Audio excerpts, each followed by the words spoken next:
Hello everyone. तो हमने पिछले वीडियो में देखा था कि अपना गोल कैसे डिसाइड करें, अपना डे कैसे स्कैन करें और उस हिसाब से अपना स्टडी का टाइम टेबल कैसे बनाएं। अगर आपने वो वीडियो नहीं देखा है तो डिस्क्रिप्शन में और आई बटन में लिंक है, जाकर पहले वो वीडियो देख ले। अब मेन बात ये है कि अपना खुद का बनाया हुआ टाइम टेबल इफ़िशिएंटली फॉलो कैसे करें, अपने डेली टारगेट्स फुलफिल कैसे करें। तो सबसे पहला पॉइंट ये है कि आपका टाइम टेबल फ्लेक्सिबल होना चाहिए। आखिरकार आप एक ह्यूमन बीइंग हो, आप में एक डायनामिक ब्रेन है। आपने जो टाइम टेबल बनाया है वो आपको एक जेल की तरह ना लगे, एक पनिशमेंट की तरह ना लगे। आप एक मशीन तो हो नहीं कि आप में एक साल का प्रोग्राम सेट कर दिया और पूरे साल भर आप टाइम टू टाइम उसी हिसाब से चलते रहो। ऐसा तो पॉसिबल नहीं है। कभी आपकी ब्रेन की एनर्जी अप डाउन जाएगी, कभी आपकी बॉडी की एनर्जी अप डाउन जाएगी, कभी अचानक से कोई समस्या आएगी, कभी कुछ तो कभी कुछ। तो इसी कारण से आपको आपका टाइम टेबल फ्लेक्सिबल बनाना है। आपको आपके टाइम टेबल में फिक्स टाइम स्लॉट्स नहीं रखने हैं। जैसे एग्जैक्ट इतने बजे मैं उठूंगा, इतने बजे मैं खाऊंगा, एग्जैक्ट इतने बज के इतने मिनट पर मैं पढ़ाई करने बैठूंगा, इतने से इतना मैं पढ़ूंगा। ऐसी बाउंडेशंस खुद को नहीं लगानी है।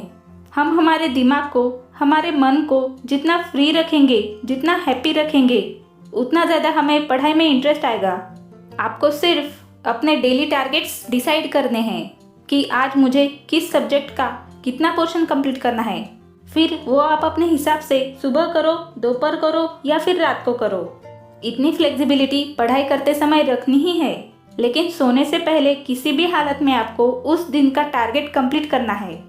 और थोड़ी सी फ्लेक्सिबिलिटी आपको इस चीज़ में भी रखनी होगी कि अचानक उस दिन कोई प्रॉब्लम आ जाए और आप अपना डेली टारगेट नहीं पूरा कर पाए, तो एटलीस्ट उस वीक के एंड तक तो आप वो टारगेट कंप्लीट कर लो। दूसरा इम्पोर्टेंट पॉइंट ये है कि आपको दूसरों का टाइम टेबल कॉपी नहीं करना है। हर एक इंसान यूनिक है और सबका अपना अपना यूनिक टाइम टेबल बनेगा और खुद का टाइम टेबल खुद को ही बनाना है। तो कभी भी दूसरों का टाइम टेबल कॉपी ना करें। तीसरा पॉइंट, किसी भी एग्ज़ाम में अच्छे मार्क्स लाने के लिए, चाहे वो स्कूल या कॉलेज की एग्ज़ाम हो या कोई कॉम्पिटिटिव एग्ज़ाम, आपको उसका पूरा सिलेबस पढ़ना पड़ता है। लेकिन क्या पूरे सिलेबस की वेटेज एक जैसी होती है? नहीं। किसी पोर्शन से ज़्यादा सवाल पूछे जाते हैं तो किसी पोर्शन से कम सवाल पूछे जाते हैं। तो यहाँ पे आपको यूज़ करना है 20-80 का फॉर्मूला। 20-80 का फॉर्मूला क्या होता है, इसे समझते हैं। आपके सिलेबस का 20% पोर्शन ऐसा होगा कि जो आपको 80% रिजल्ट देगा और 80% पोर्शन ऐसा होगा कि जो आपको 20% रिजल्ट देगा। तो पहले आपको सिलेबस के उस 20% पोर्शन को अच्छे से पढ़ के ख़त्म करना है जो आपको एग्ज़ाम में 80% मार्क्स दे सके। उसके बाद आपको बाकी 80% सिलेबस को ख़त्म करना है, यानी जो सबसे इम्पोर्टेंट टॉपिक है उसे आपको पहले पढ़ना है और उसकी ज़्यादा रिवीजन करनी है। चौथा पॉइंट, अगर आवश्यकता हो तो आपको आपके टाइम को खरीदना भी पड़ेगा। जी हाँ, आपको आपके टाइम को खरीदना भी आना चाहिए। इसे एक एग्जाम्पल से समझते हैं। एक विवाहित लेडी थी जिसे वायलिन बजाने का बहुत शौक था और उसे पता था कि मैं इसमें बहुत अच्छा कर सकती हूँ। लेकिन पहले वो अपने दिन भर में घर के सारे काम करती थी, फिर बाद में जो थोड़ा सा टाइम बचता था उसमें वो वायलिन बजाने की प्रैक्टिस करती थी। अब ऐसा बहुत सारा टाइम निकल गया, लेकिन उसके मन में सेटिस्फेक्शन नहीं था क्योंकि वो ठीक से प्रैक्टिस नहीं कर पा रही थी। प्रैक्टिस के लिए उसे सफिशिएंट टाइम नहीं मिल रहा था।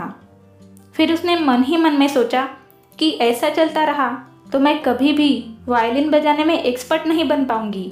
तब उसने अपने टाइम को खरीदने का डिसीजन लिया, यानी उसने घर के कुछ काम करने के लिए हेल्पर्स रखे, अपने कामों को आउटसोर्स किया और अपना समय वायोलिन की प्रैक्टिस में लगाया। ऐसा करते ही उसमें इम्प्रूवमेंट होने लगा और उसके बाद वो बहुत ज़्यादा सफल हुई।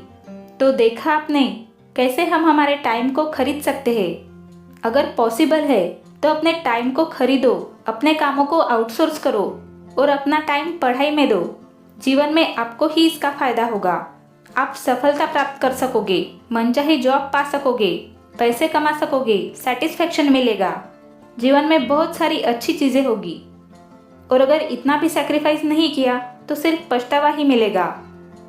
पांचवा पॉइंट, पढ़ाई करते समय बार बार होने वाले डिस्टर्बेंस से बचे, ये आपके लिए बहुत ही ज़रूरी है। जब भी आप पढ़ाई करने बैठते होंगे तो आपने एक चीज़ नोटिस की होगी कि अचानक कोई ना कोई डिस्टर्ब करने आ जाता है।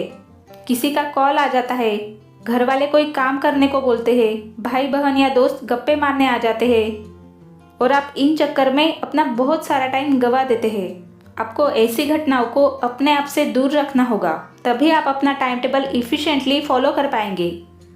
यदि आप इन 5 सीक्रेट पॉइंट्स को फॉलो करते हैं तो आप अपना बहुत सारा टाइम बचा सकते हैं और अच्छे से अपना टाइम मैनेज कर सकते हैं। और फाइनली, अपने खुद के बनाए हुए टाइम टेबल के हिसाब से रेगुलरली पढ़ाई करके एग्जाम में अच्छे मार्क्स ला सकते हैं। अपना कीमती समय देने के लिए धन्यवाद।